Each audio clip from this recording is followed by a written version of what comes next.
All right, today we're diving into the world of AI companions. It's a technology that's exploding in popularity, promising a new kind of friendship, but it's also kicking up a major storm of controversy. So, let's just start with a big question, right out of the gate.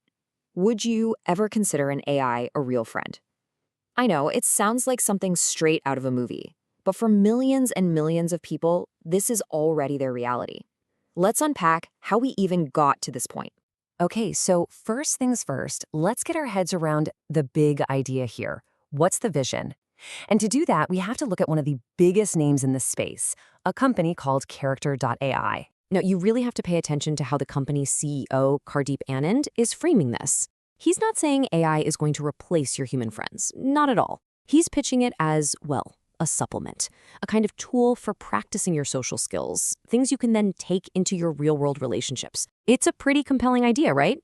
And boy, has that vision found an audience. We are talking about 20 million people using this platform every single month. I mean, that is just an incredibly fast rate of adoption for a technology that's so new and so personal. So who exactly are these 20 million people? Well, about half of them are Gen Z or Gen Alpha, so basically people born after 1997. And what's really interesting is that the user base is split pretty evenly, about half female. This tells you it's not some niche tech bro thing. It's hitting a very broad and very, very young audience. And you know what follows a massive user base, right? Big money. Google actually recruited the company's founders in a deal valued at a staggering $2.7 billion. So yeah, this is not a small startup anymore. This is a heavyweight player with one of the biggest names in tech right behind it. But all that explosive growth, all that big money backing, it comes with a price. And that price is intense scrutiny. This is exactly where that shiny, optimistic vision starts to collide with some really harsh, real-world problems.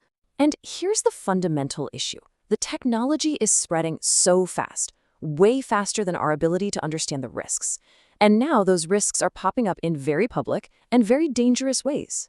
Look, we're not talking about abstract what-ifs here.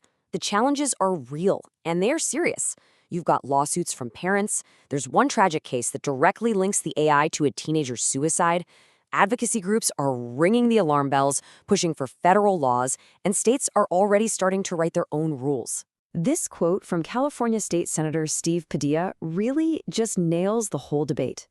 The feeling from lawmakers is that we have this incredibly powerful new technology, and it's basically being tested in real time on the most vulnerable group out there, our kids, without the proper safety nets in place. So with all this pressure mounting, you've got both the company and the government scrambling to respond. So what are they actually doing about all these safety concerns? Well, Character.AI has started rolling out some key updates. For the issue of harm to minors, they've built a whole new AI model specifically for users under 18. To try and curb addiction or excessive use, you'll now get a pop-up after you've been on the platform for an hour. And they've toughened up their policies against really harmful content. Now, what's happening on the government side? It's actually part of this bigger thing that people are starting to call tech reg. It's basically this growing wave of rules and scrutiny aimed right at the tech industry, and you better believe AI companions are now square in the crosshairs. And you can almost see the playbook for how this kind of regulation happens. It almost always starts with advocacy groups raising a fuss.